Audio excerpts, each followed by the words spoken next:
எடப்பாடி பழனிசாமி திருமாவளவனை தேர்தல் வியூக வகுப்பாளராக வச்சிருக்காரு. என்ன அவங்கவுங்க என்ன பணியாற்றுறதுன்னு அவங்களுக்கு தெரியும். இல்ல ஒரு எதிர்க்கட்சி தலைவராக மீண்டும் முதலமைச்சர் வேட்பாளராக தான் களத்தில் நிற்க வேண்டும் என்று நினைப்பவருக்கு தன்னுடைய செயல் திட்டங்களையும் எதை எந்த நேரத்தில் செயல்படுத்த வேண்டும் என்பதையும் முடிவு செய்து கொள்ளுகிற உரிமை அவருக்கு இருக்கு. நிச்சயமாக அவர்கள் சிபிஐ தரப்புல குற்றப்பத்திரிகை தாக்கல் செய்வாங்க. குற்றப்பத்திரிகை வாய்ப்பு இருப்பது யார் மேல? ஒன்னா அதிகாரிகள் மேல போடணும், இல்ல தாவேக்காரங்க மேல போடணும். அதிகாரிகள் மேல போடுவதற்கு வாய்ப்புகள் குறைச்சல், தாவேக்காரங்க மேல போடுவாங்க. விஜயும் குற்றவாளி ஆக்கப்படலாம். ஆளுநர் சொல்லக்கூடிய அவ்வளவு குறைகளும் நியாயமானதாகவே நான் எடுத்துக்கிறேன். ஆனால் அதை சொல்லுகிற உரிமை ஆளுநருக்கு இல்ல, மக்களால் தேர்ந்தெடுக்கப்பட்ட பிரதிநிதிகளுக்கு இருக்கு. அப்ப ஒரு எதிர்க்கட்சி தலைவரை இவர் அவமானப்படுத்துகிறார் அல்லது ஆளுங்கட்சியை எதிர்க்கட்சி இடத்திலிருந்து பாதுகாக்கிறார். ஆளுநர் ரவி வெளிநடப்பு செய்தார், ஆளுநர் ரவி இந்த குறைகளை சொன்னார். அப்ப இவர் என்ன எதிர்க்கட்சி தலைவரா? ஒரு எதிர்க்கட்சி தலைவர் செய்ய வேண்டிய பணிகளை செய்ய விடாமல் ஆளுநர் எதிர்க்கட்சி தலைவருடைய பணியை தடுக்கிறார், சிதைக்கிறார். அவருக்கு நியாயமாக கிடைக்க வேண்டிய மக்கள் மன்றத்தில் அவர் பதிவு செய்ய வேண்டிய கருத்துக்களை, ஊடக வெளிச்சத்தை ஆளுநர் தனதாக்கி கொள்கிறார்.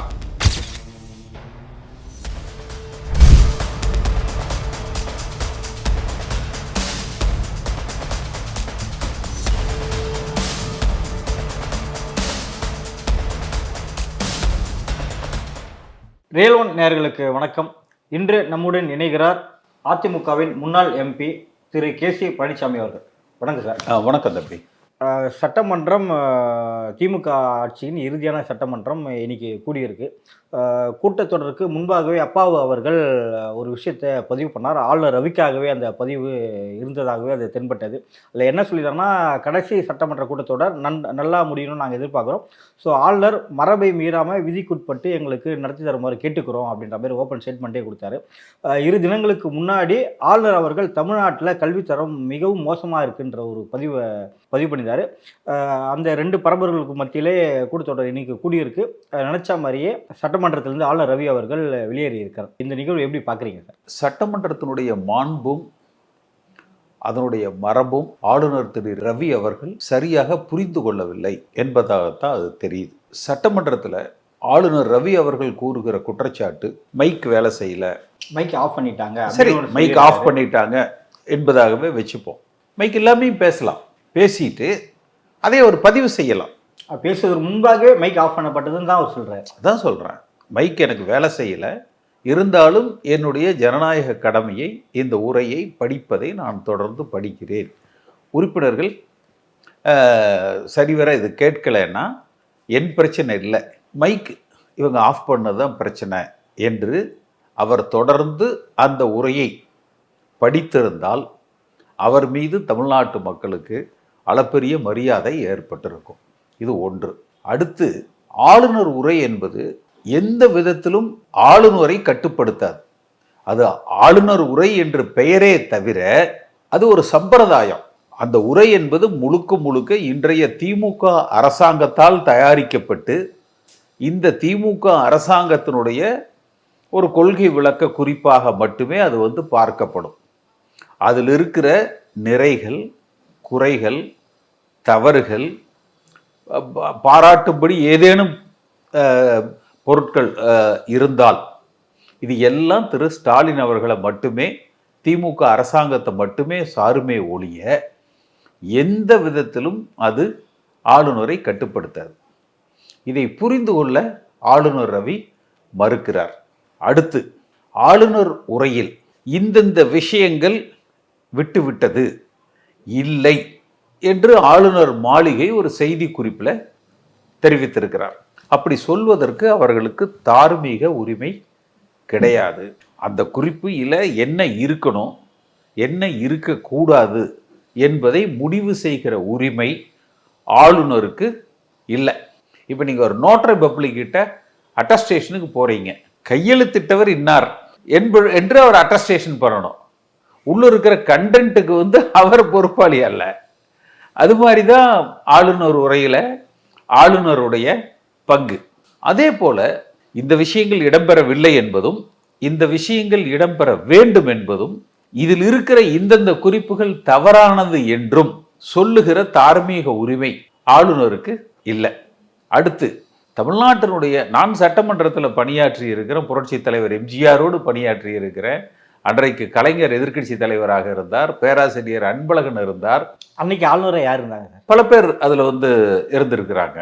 இவரை பொறுத்த வரைக்கும் அதாவது சட்டமன்றத்தினுடைய மாண்பு என்பது தமிழ்தாய் வாழ்த்து வாசிக்கப்படும் துவக்கத்துக்கு, இறுதியில தேசிய கீதம் வாசிக்கப்படும். ஆனா இந்த ஆளுநர் முதல்ல தேசிய கீதம் வாசிக்கணும் என்று சொல்வதற்கு அவருக்கு உரிமையே கிடையாது.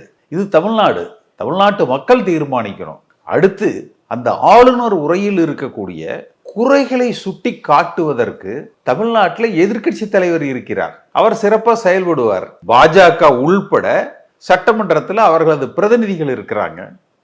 அவர்கள் அதை பற்றி பேசுவாங்க. சட்டமன்றத்திலேயே அவங்க பேசுவாங்க. அது சட்டமன்ற பதிவேடுகளில் பதிவாகும். சட்டமன்ற பதிவேடுகளில் குறிப்புகளில் இருக்கும். பத்திரிகைகளில் அது செய்தியாக வரும். ஆளுநர் சொல்லக்கூடிய அவ்வளவு குறைகளும் நியாயமானதாகவே நான் எடுத்துக்கிறேன். ஆனால் அதை சொல்லுகிற உரிமை ஆளுநருக்கு இல்லை, மக்களால் தேர்ந்தெடுக்கப்பட்ட பிரதிநிதிகளுக்கு இருக்கு. அப்ப ஒரு எதிர்க்கட்சி தலைவரை இவர் அவமானப்படுத்துகிறார் அல்லது ஆளுங்கட்சியை எதிர்க்கட்சி இடத்திலிருந்து பாதுகாக்கிறார். இப்ப இன்றைக்கு தொலைக்காட்சிகள்ல அல்லது எல்லா ஊடகங்கள்ல பத்திரிகைகள்ல என்ன வருது? சட்டமன்றத்தில் எதிர்க்கட்சி தலைவர் எடப்பாடி பழனிசாமி இந்த அரசாங்கத்தை திணறடித்தார், இந்த கேள்விகளை கேட்டார், இந்த தவறுகளை சுட்டி காட்டினார்னு வருதா என்ன? இல்ல. ஆளுநர் ரவி வெளிநடப்பு செய்தார், ஆளுநர் ரவி இந்த குறைகளை சொன்னார். அப்ப இவர் என்ன எதிர்க்கட்சி தலைவரா? ஒரு எதிர்க்கட்சி தலைவர் செய்ய வேண்டிய பணிகளை செய்ய விடாமல் ஆளுநர் எதிர்க்கட்சி தலைவருடைய பணியை தடுக்கிறார், சிதைக்கிறார். அவருக்கு நியாயமாக கிடைக்க வேண்டிய அந்த மக்கள் மன்றத்தில் அவர் பதிவு செய்ய வேண்டிய கருத்துக்களை, ஊடக வெளிச்சத்தை ஆளுநர் தனதாக்கி கொள்கிறார். இதுதான் ஒட்டுமொத்தமா. அப்ப இந்த ஆளுநரை பொறுத்தவரை இந்த கல்லூரியில் இன்னும் பேராசிரியர்கள் இருப்பாங்க. இந்த பேப்பர் திருப்புற பொழுது எது கமா புல் ஸ்டாப்பு, எது சரி எது தவறுன்னு இப்படி சொல்லுகிற அதிகாரமே அவருக்கு கிடையாது. மக்களாட்சியினுடைய மாண்பை அவர் இன்னும் சரிவர புரிந்து கொள்ளவில்லை. திரு ஸ்டாலின் அவர்கள் மீதும் திமுக அரசாங்கத்தின் மீதும் குறை சொல்லுவதற்கு அதிமுக கட்சி இருக்கு. அந்த கட்சியினுடைய சட்டமன்ற எதிர்க்கட்சி தலைவர் இருக்காரு. பாஜகவுக்கு ஒரு சட்டமன்ற குழு தலைவர் இருக்கிறார். அவர்கள் தங்கள் ஜனநாயக கடமையை ஆற்றுவார்கள், அவர்கள் பேசுவாங்க. அவர்கள் வாய்ப்பை ஆளுநர் தட்டி பறித்துக் கொள்கிறார். இது தவறு. ஆளுநர் RN ரவி அவர்கள் தனித்தே செயல்பட என்ன காரணம்? தன் மீதான ஒரு அடையாளம், அரசியல் பிம்பம் தெரியணும் அப்படின்றத நம்ம எடுத்துக்கலாம். இல்ல ஒரு அஜெண்டாவை இங்க திணிக்க வரார் அப்படின்றத அவர் இன்னும் போலீஸ்காரராகவே இருக்காரு. இவ்வளவுதான், ரொம்ப சிம்பிள். நீங்க இது ரொம்ப தம் கட்டி பெருசாலாம் கற்பனை பண்ண வேண்டியதெல்லாம் இல்லை. அவர் இன்னும் போலீஸ்காரராகவே இருக்காரு. இல்ல ஆளுநர் RN ரவி அப்படி போய் அரசியல் தலைவர் RN ரவி அப்படி உருவாக வாய்ப்பு இல்லை. அப்படின்னா அரசியல் தலைவர் RN ரவின்னா அவர் அயனாவரத்துல போட்டி தேர்தலில் போட்டி போடலாம்ல. அப்பதானே அப்ப அவரு சட்டமன்றத்துக்குள்ள போய் பேசுவதற்கு அவருக்கு உரிமை இருக்கு. நீங்க ஆளுநரா வந்தீங்களா, அரசாங்கம் என்ன எழுதி கொடுக்குதோ அதை படிச்சுட்டு போனீங்களா, அதோட அவர் போகணும். அவர் சொல்லுகிற வாதப்படி மைக் ஆஃப் பண்ணிட்டாங்கன்னு வச்சுக்கோங்க, மைக் எல்லாமே பேசிட்டு போலாம்ல. அப்ப அது பதிவாகும் இல்ல. மைக் வேலை, ஆளுநர் தன் உரையை முழுமையாக படித்தார், மைக் வேலை செய்யாததுனால உறுப்பினர்களுக்கு அது சரிவர கேட்கவில்லை. அமைச்சர் ரகுபதி அவர்கள் இந்த இடத்துல ஒரு விஷயத்தை பதிவு பண்றாரு. எதிர்கட்சிகள் சொல்லக்கூடாத ஒரு விஷயத்தை கூட ஆளுநர் ரவி எங்கள் மீது ஒரு பழி சுமத்துக்கிறார், ஒரு குற்றச்சாட்டா வைக்கிறார் அப்படின்னு நீங்க சொல்லியிருக்காரு. எதிர்கட்சி கூடல் அப்படின்னு சொல்லும்போது பாத்தீங்கன்னா எதிர்கட்சிகள் அதை சொல்ல தவறிட்டாங்க, இல்ல சொல்லல, அது இருக்கிறாங்க அப்படின்னு நம்ம எடுத்துக்கலாம். நான் அதைத்தான் தம்பி சொன்னேன். எதிர்கட்சியை செயல்பட விடாம அவங்க இடத்தை இவர் எடுத்துக்கிறார். ஆளுநர் தன்னை ஒரு எதிர்கட்சி தலைவராக பாவித்துக் கொள்கிறார். எதிர்கட்சி தலைவர் எடப்பாடி பழனிசாமி இருக்காரு, அவரை பேச விடாம இவர் பேசுறாரு. அவர் பேச வேண்டியது. ஆளுநர் சொன்ன விஷயங்கள் தவறுன்னு நான் சொல்லல. இதை சொல்வதற்கு அவருக்கு அதிகாரம் இல்லை. அதை சொல்வதற்கு எதிர்கட்சி தலைவர் சட்டமன்றத்தில் இருக்கிறார். ஆளுநர் பேசாம இருந்திருந்தா எதிர்க்கட்சி தலைவர் பேசி இருப்பாரு. அதிமுக கட்சிக்கு அந்த ஒரு மக்கள் மத்தியில இந்த தவறுகளை எல்லாம் வந்து எதிர்க்கட்சி இன்றைக்கு சுட்டி காட்டியது. எதிர்க்கட்சி தலைவர் எடப்பாடி பழனிசாமி பேசினார், அதிமுக சிறந்த எதிர்க்கட்சியாக செயல்பட்டது என்கிற அந்த பெயர் வந்திருக்கும். அதை தட்டி படிக்கிற முயற்சியாகத்தான் ஆளுநர் செயல்பட்டு இருக்காரு. இல்ல அவர் செயல்படுவது வந்து பாஜக டெல்லி தலைமை சொல்லிதான் அவர் இப்படி செயல்பட வாய்ப்பு இருக்கு. இதெல்லாம் அந்த மாதிரிலாம் யாரும் சொல்ல மாட்டாங்கப்பா. இவரா அதிக பிரசங்கத்தனத்துல பண்றாரு. இவரா அதிக டெல்லி தலைமையை கண்டிக்கணும் இல்ல சார்? யாரு? ஆளுநர் ஆர்.என். ரவி அவர்களை யாரு கண்டிக்கணும்? டெல்லி தலைமை. அதெல்லாம் நீங்க போய் மோடிட்டு கேளுங்க ஏன் கண்டுக்கலன்னு சொல்லிட்டு. அதிமுக வெற்றி பெற அதிமுக வந்து ஒரு மெகா கூட்டணி அமைக்கப்படும் அப்படின்னு சொல்லிட்டு எடப்பாடி பழனிசாமி அவர்கள் கூறினார். அதிமுக வெற்றி பெற மெகா கூட்டணி, அப்புறம் சில நாட்களுக்கு முன்னாடி ஒரு தேர்தல் வாக்குறுதிகளை ஒரு 5 வெளியிட்டிருந்தார். ஸோ இது எல்லாம் ஒரு வெற்றி பெற ஒரு வாய்ப்பு அதிமுகவுக்கு களத்தில் இருக்காங்க. இல்லை, அந்த 5மே மக்கள் தேவைகளை நிறைவேற்றுகிற வகையில் தான் நல்ல கருத்துக்களை தான் அவர் சொல்லியிருக்காரு. அதை மக்கள் ஏற்றுக்கொண்டு வாக்களிப்பார்கள் என்று நம்புகிறோம். திமுகவோட வாக்குறுதியை காப்பி பேஸ்ட் பண்ணிட்டார் எடப்பாடி அவர்கள் அப்படின்னா அது குற்றச்சாட்டு சொல்லப்படுது. இல்லை, அதாவது எல்லா அரசாங்கங்களும் ஏற்கனவே இருக்கிற திட்டம் தானே. 1000 ரூபாய் கொடுக்கறதுங்கிறது இருக்கிற திட்டம். அதை சேர்த்து கொடுக்கறதுங்கிறது எதிர்கட்சி சொல்றதுக்கு எல்லா உரிமைகளும் இருக்கு. அதே மகளிருக்கு படித்த மகளிர் நிறைய பேர் இருக்காங்க. ஒரு வேலை வாய்ப்பாக மாற்றி கொடுத்தா இன்னும் அது வேற லெவலில் இருக்குல்ல சார்? எதை மாற்றி கொடுத்தா? மகளிர் உரிமை தொகை குலவிலக்கு அப்படின்ற பேரில் தராரு. அதே பேர் பெண்கள் இப்போ பெரும்பாலும் பெண்கள் படித்த பட்டதாரிகள்லாம் நிறைய பேர் இருக்காங்க. ஸோ வேலை வாய்ப்பே நம்ம அமைச்சு தரலாமே அப்படி நீங்க சொல்றீங்களான்னு கேட்குறேன். ஆமாம், நான் சொல்கிறேன். சரி, அது நீங்க இப்போ எதிர்கட்சி தலைவர்கிட்ட சொல்லக்கூடாதீங்க. கொடுக்கலாம். அரசாங்கத்தில் பணம் இருந்தால் எது வேணாலும் கொடுக்கலாம். ஒரு திட்டத்தை இவங்க அறிவிச்சிருக்கிறாங்க. திமுக வந்து இது காப்பி பேஸ்ட் பண்ணதுன்னு சொல்றதை விட 2500 ரூபாய்னு சேர்த்து அறிவிச்சிட்டு போக வேண்டியதானே. அதை விட சிறந்ததா? ரெண்டு அரசாங்கங்களும் மாறி மாறி சேர்த்து போட்டி போட்டு மக்களுக்கு வாரி கொடுக்கலாம். அடுத்த கேள்வி, அதுக்கு பணம் எங்க இருக்கு? பணம் இல்லைன்னு வரும். இந்த டாஸ்மாக்ல ஒரு 30,000 கோடி 40,000 கோடி கணக்குல வரலன்னு சொல்லி ஒரு தடவை பிடிஆர் சொல்றாருன்னு எனக்கு தெரியல, அவர் சொன்னாரான்னு.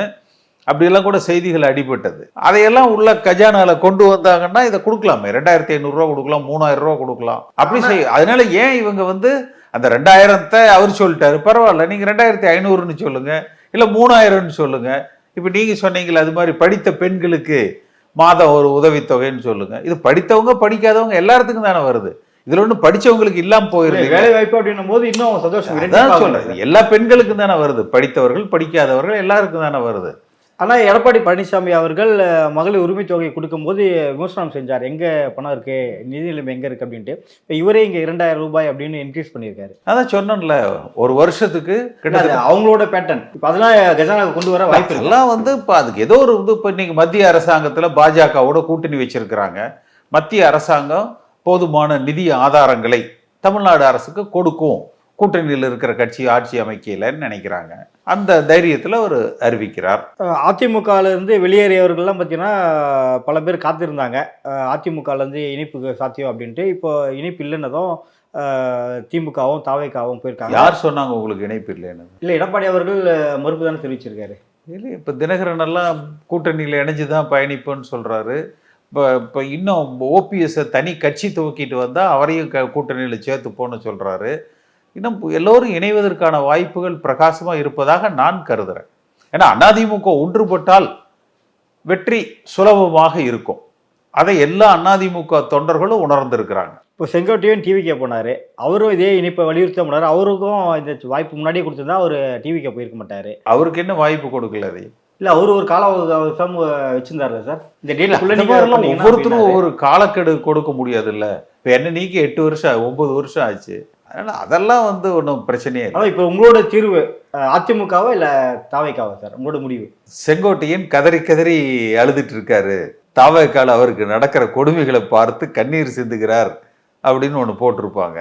என் ட்ரிக் வேணா உங்களுக்கு அனுப்புறேன். போய் இன்னைக்கு தினமலர் பேப்பர் வாங்கி பாருங்க. அது அப்புறம் இந்த கேள்வி கேளுங்க. இல்லை, எங்களுக்கு வந்து ஒரு தகவல் என்னன்னா, மீண்டும் அதிமுக இணைய போகிறார் கேசி பழனிசாமி அப்படின்னு ஒரு தகவல் வந்துருக்கு. அது உங்க வாயால் கேட்கறதானே இப்படி கேட்டேன். சரி, எல்லோரும் இணைய வேண்டும் என்பதுதானே கோரிக்கை. இல்லை, சசிகலா அவர்கள் வருவாங்களா சார்? எங்கே வந்துருவாங்களா? அதிமுக உள்ள அவங்க வரதுக்கான வாய்ப்பு இருக்கலாம், இல்லை அவங்களுக்கோ ஒரு கட்சி சசிகலாட்ட கேட்கணும், இல்லைன்னா எடப்பாடி பழனிசாமிட்டு கேட்கணும். நான் எப்படி அவங்க சார்பாக பதில் சொல்ல முடியும்? இல்லை அவங்களுக்கும் ஒரு கட்சி தொடங்கியே வந்து அவங்களுக்கு வாய்ப்பு இருக்கு. அது அவங்க குறித்து அவங்க தானே முடிவு எடுக்கணும்னு கேட்குறேன். இல்லை அவங்க என்ன சொன்னாங்கன்னா, ஒரு நாள் ஃபிக்ஸ் பண்ணியிருக்காங்க, அங்கே ஒரு பொதுக்கூட்டம் கூட்டி அதுக்கான முடிவு அறிவிக்க போகிறோம், ஆனால் கட்சி கண்டிப்பாக நாங்கள் அவங்க இணைப்பு அப்படின்னு முடிவு சொல்லி அறிவிச்சாங்கன்னா நான் அதை பற்றி கருத்து சொல்லலாம். அவங்க மனசுல என்ன இருக்குன்னு தெரிஞ்சு சொல்ற யுக்தி எனக்கு தெரியல. இல்லை அவங்க சொல்லியிருக்காங்க மீண்டும் பழைய மாதிரி அதிமுக வந்து ஒன்றிணையும் அப்படின்னு சொல்லியிருக்காங்க. நான் தான்ப்பா அதை முதல்ல சொன்னேன். நான் சொன்னது தான் அவங்க திருப்பி சொல்லிட்டு இருப்பார். 2024 அதான் சார், ஒருங்கிணைந்த அதிமுக இப்போ சாத்தியமா சார்? 2000 போன தலைவர்கள் எல்லாமே அதிமுகவில் இணைவார்களா? நிச்சயமா சாத்தியம். அதிமுக தனி கட்சி இல்லாமல் கேட்குறேன் சார். நிச்சயமா அதிமுக ஒன்றிணைய வேண்டும். இதை தமிழ்நாட்டு மக்கள் எதிர்பார்க்கிறார்கள். ஒரு நேரேஷன் மக்கள் மத்தியில் ஒரு ஆள் மனதில் அடித்தளமிட்டு இருக்கக்கூடிய ஒரே கோரிக்கை அதிமுக ஒன்றுபட வேண்டும். இதை 2024 இந்திய நாடாளுமன்றத்துக்கு தேர்தல் நடந்த பொழுது அந்த தேர்தல் முடிவுகளுக்கு பிறகு இங்கே சென்னையில் ஒரு பத்திரிகையாளர் சந்திப்பை நடத்தி நான் முதலாக அந்த கருத்தை வலியுறுத்தினேன். அதன் தொடர்ச்சியாக எல்லோரும் அந்த கருத்தை வலியுறுத்துகிறாங்க. எல்லா அதிமுக தொண்டர்கள் மட்டுமல்லாமல் அனைத்து தமிழ்நாட்டு வாக்காளர்களும் அதிமுக அபிமானிகளும் அதிமுக ஒன்றுபட வேண்டும் என்று விரும்புகிறார்கள். அப்படி ஒன்றுபட்டு பயணித்தால் வெற்றி சுலபமாக இருக்கும் என்பது என்னுடைய கருத்து. தொல் திருமாவளவன் அவர்கள் எடப்பாடி அவர்கள் சுற்றுப்பயணம் சீக்கிரமாக தொடங்கும் முன்னே ஒரு அறிக்கையை வந்து அவர் சொல்லியிருந்தார். என்ன சொல்லியிருந்தாருன்னா, எக்ஸாம் எப்போவோ இருக்குது, இதுக்கு முன்னாடியே ஒரு களத்துக்கு போயிட்டார் அப்படின்ற மாதிரி சொன்னார். அதே போல் தான் இப்போது மெயின்ஃபெஸ்டோவும் அறிமுகப்படுத்தும் போதும் அவர் சொன்ன ஒரு 5 அறிக்கைகளும். ஸோ இது எல்லாமே முன்னதாகவே மக்கள் முன்னாடி போயிட்டால் மக்கள் நம்மளை தான் ஃபிக்ஸ் பண்ணிவிடுவாங்க அப்படின்ற ஒரு எண்ணத்தின் அடிப்படையில் இந்த தலைவருக்கு என்ன இப்போ எடப்பாடி பழனிசாமி திருமாவளவனை தேர்தல் வியூக வகுப்பாளராக வச்சிருக்காரு என்ன? எல்லாரும் வரும்போதே அது அவருடைய அவங்கவுங்க என்ன பணியாற்றுறதுன்னு அவங்களுக்கு தெரியும் இல்ல. அது திருமாவளவனுடைய கருத்து. ஒரு எதிர்க்கட்சி தலைவராக மீண்டும் முதலமைச்சர் வேட்பாளராக தான் களத்தில் நிற்க வேண்டும் என்று நினைப்பவருக்கு தன்னுடைய செயல் திட்டங்களையும் எதை எந்த நேரத்தில் செயல்படுத்த வேண்டும் என்பதையும் முடிவு செய்து கொள்ளுகிற உரிமை அவருக்கு இருக்கு. அதுல மற்றவங்க கருத்து சொல்றதோ திருமாவளவன் வந்து இது முன்னாடியே சொல்லிட்டாங்க பின்னாடி சொல்லிட்டாங்கிறதுக்கு எந்த தார்மீக உரிமையும் இல்லை. சிபிஐ விசாரணை நேற்று வந்து 2ஆம் கட்ட விசாரணை விஜய் அவர்களிடம் வந்து நிறைவடைஞ்சிருக்கு. அடுத்த கட்ட நடவடிக்கை யார் பக்கம் சிபிஐ விசாரணை நகர வாய்ப்பு இருக்கு? இல்லை, நிச்சயமாக அவர்கள் சிபிஐ தரப்புல வந்து குற்றப்பத்திரிகை தாக்கல் செய்வாங்க. குற்றப்பத்திரிகை வாய்ப்பு இருப்பது யார் மேல? ஒன்னா அதிகாரிகள் மேல போடணும், இல்ல தாவேக்காரங்க மேல போடணும். அதிகாரிகள் மேல போடுவதற்கு வாய்ப்புகள் குறைச்சல், தாவேக்காரங்க மேல போடுவாங்க. நேற்றைய ஊடக செய்திகள்ல விஜயும் குற்றவாளி ஆக்கப்படலாம் என்பதாக செய்திகள் வந்தது. தாவேக்கால யார் பேர்ல போடுறாங்க என்று பார்க்கணும். என்னுடைய கருத்து அதுல ஒண்ணுதான். எலிக்கு பயந்து போய் புலிகிட்ட மாட்டிக்கிட்டார். தமிழ்நாடு போலீஸே இதை விசாரிச்சிருந்திருக்கலாம். ஆனா சிபிஐ விசாரிக்க வேண்டும் என்று வாண்டடா போய் வண்டியில ஏறி சொந்த காசுல சூனியம் வச்சுக்கிட்டாங்க என்று தான் பார்க்கணும். இல்லை, இந்த சிபிஐயால் விஜயோட கட்சி நிலைப்பாடு, அவரோட கவனமின்மை இதெல்லாம் சிதற வாய்ப்பு இருக்கா சார்? இதில் இல்லை, அதெல்லாம் அது அவருடைய மன வலிமையை பொறுத்தது, மன உறுதியை பொறுத்தது. விஜய் எந்த அளவுக்கு மன வலிமையோடு மன உறுதியோடு போராடுகிறார், வெற்றி கொள்கிறார் என்பதை பொறுத்து இருக்கு. இல்லை, சிபிஐ விசாரணையிலே பிஸி ஆகிட்டாருன்னா கட்சி வேலைகளை எப்படி பார்ப்பாரு? அதுவும் தேர்தல் எல்லாம் இப்போ ஜெயலலிதா அம்மா வந்து இப்போ நிறைய வழக்குகள் இருந்தாலும் அது ஒரு புறத்துல பார்த்துட்டு இன்னொரு புறத்துல வந்து இல்ல, அவரோட ஆளுமை தன்மை என்பது வேறு, விஜயோடைய என்பது ஆளுமை தன்மைன்னா அப்புறம் ஒரு அரசியல் கட்சி தலைவராக இருப்பவர்களுக்கு அது தேவையில்லையா? அந்த ஆளுமை தன்மை தேவைப்படுதில்லை. அந்த ஆளுமை தன்மையை பெற்றிருந்தால் விஜய்க்கு நல்ல எதிர்காலம் இருக்கலாம். 2026 விஜய் வந்து ஒரு மிகப்பெரிய அளவில் ஓட்டை பிரிப்பார் அப்படின்னு சொல்லிட்டு சமயத்தில் வந்து ஒரு சில கருத்து கணிப்பெல்லாம் சொல்லுது. அதிமுக கூட 2ஆம் இடம்ல விஜய்க்கு கொடுக்கப்பட்டதா வெளியிட்டாங்க. இது நீங்கள் எப்படி? யார் வெளியிட்டாங்க? ஐபிடிஎஸ் திருநாவரசு, அதுவும் லைலா கல்லூரி முன்னாள் மாணவர் அப்படின்ற பேரில் வெளியானது. இதெல்லாம் அவங்கவுங்க இப்போ நீங்கள் ஒரு கருத்து கணிப்பு எடுத்து உங்களுக்கு யார் பிடிச்சிருக்குதோ அவங்க வருவாங்கன்னு சொல்லலாம். இல்லை, கள சூழல் நீங்கள் எப்படி பார்க்குறீங்க சார்? கள சூழ்நிலைகள் வந்து அப்போ அதிமுக கூட்டணி ஆட்சி அமைக்கிற வாய்ப்புகள் பெரிய அளவில் இருக்கு. தாவைக்கான ஒரு பங்களிப்பு எப்படி சார் இருக்கும்? இல்லை, அவர்களும் ஒரு ஒரு 15% 20% வாக்குகளை பெறுவார்கள். திமுக அது திமுகவினுடைய வாக்குகளாக இருக்கும். இப்போ திமுக காங்கிரஸ் கூட்டணி பிளவு போயிட்டு இருக்குல்ல சார், அது எப்படி தாவக பக்கம் நகர வாய்ப்பு இருக்கு? பிளவுபடாம ஒன்றாக அவர்கள் பயணித்தாலும் கூட மீண்டும் ஆட்சிக்கு வருவது சிரமம். நடப்பு அரசியல் குறித்து பல்வேறு கருத்தில் இப்போ மிக்க எம் கரண்டி சார்.